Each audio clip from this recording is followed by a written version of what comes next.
আমার বউ থাকা অবস্থায়, আমার সংসার করা অবস্থায় কিভাবে অন্য একটা ছেলের সাথে সে সংসারে আবদ্ধ হবে, অকল্পনীয় বিষয়। ওর সাথে আলাদা করে মেয়েটা ঘুরছে, তো ওর স্বামী আবার তার যে ফ্যামিলিগত ভাবে যেখানে বিয়ে দিচ্ছে রাজবাড়িতে ফয়সাল নামে একটা ছেলের সাথে, তার সাথে যখন ঘুরছে সে তখন তার ওয়াইফ সাথে। মেয়ে তো ছোট বুঝে নাই, মেয়ের ওপর বাধ্য করে ও মরে যাবে, মেয়ে বাধ্য ওর কাছে যায়। রাজবাড়ী সদরের আলিপুর ইউনিয়নে একই সময় দুই স্বামীর সঙ্গে সংসার করা নিয়ে জান্নাতুল ফেরদৌসের ঘটনা এলাকায় আলোড়ন সৃষ্টি করেছে। প্রথম স্বামী ইউটিউবার সাগর শেখের সঙ্গে গোপনে বিবাহ বন্ধনে আবদ্ধ হয়েছিলেন জান্নাতুল। পরে পরিবারের চাপে দ্বিতীয় বিয়ে করেন। প্রায় 2 বছর বিষয়টি গোপন রাখলেও সম্প্রতি প্রকাশ্যে আসায় তা নিয়ে শুরু হয়েছে নানা আলোচনা। জান্নাতুল দুই স্বামীর মন জয় করেই চলছিলেন। স্বামীর অধিকার থেকে বঞ্চিত করেননি দুজনের কাউকেই। 4 বছর প্রেম করে 2022 সালে ওই ইউনিয়নের ইন্দ্রনারায়ণপুর গ্রামের আবু হানিফ শেখের ছেলে ইউটিউবার সাগর শেখকে গোপনে বিয়ে করেন জান্নাতুল। পরিবারের সবাই বিদেশ থাকায় বাড়িতে একাই বসবাস করতেন তিনি। জান্নাতুলের বাড়ি নিয়মিত যাতায়াত করতেন সাগর। সংসার জীবন ভালোই চলছিল এই দম্পতির। হঠাৎ জান্নাতুলের বাবা প্রবাস থেকে দেশে ফেরায় শ্বশুরবাড়ি যাতায়াত বন্ধ হয়ে যায় সাগরের।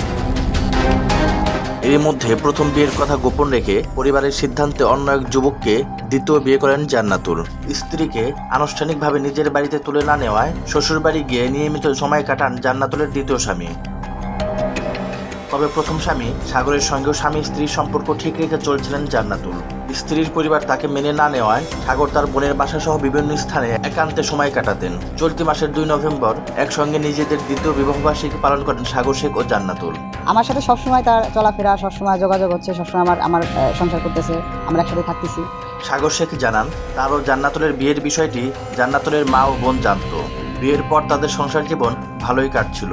তাদের বিয়ের 4 মাসের মাথায় সাগর ভিডিও কন্টেন্ট তৈরির কাজে কয়েকদিনের জন্য রাজবাড়ির বাইরে যান। কাজ থেকে এসে সাগর জানতে পারেন তার স্ত্রী জান্নাতুল অন্য এক ছেলেকে বিয়ে করেছেন। সাগর তার স্ত্রীকে প্রশ্ন করলে সে বলে, পরিবারের চাপে বিয়ে করেছি, ওই ছেলের সঙ্গে আমার কোনো সম্পর্ক হয়নি। আমি তোমার স্ত্রী আছি, তোমারই থাকবো। আমার আম্মু দেশে আসলে আমি তোমার কাছে চলে আসবো। মেয়ে আমাকে টোটালি বলে যে না, যেটা হয়েছে ফ্যামিলি চাপে করছি, আমি তোমার ওয়াইফ আছি, তোমার সাথেই থাকবো, আমি তোমার কাছে চলে আসবো।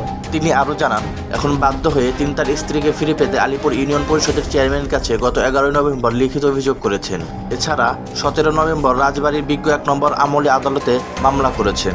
এই মেয়ে আমার প্রায় 25-30 লক্ষ টাকা একটা হাতিয়ে নিয়েছে। আমি যখন বুঝতে পারছি আমার সাথে প্রতারণা হয়েছে, ঠিক তখনই আমি আইনানুগভাবে ব্যবস্থা নিয়েছি। এদিকে জান্নাতুলের দ্বিতীয় স্বামী বিষয়টি নিয়ে কথা বলতে রাজি হননি। তার দাবি, জান্নাতুলের সঙ্গে সাগরের প্রেমের সম্পর্ক ছিল বলে তিনি জানতেন। সাগরের সঙ্গে বিয়ের বিষয়টি তিনি জানতেন না। জান্নাতুলের মা হাসিনা বেগম বলেন, সাগরের সঙ্গে আমার মেয়ের বিয়ে হয়েছিল, তবে বিয়ের 2 মাসের মাথায় তাদের ডিভোর্স হয়ে যায়।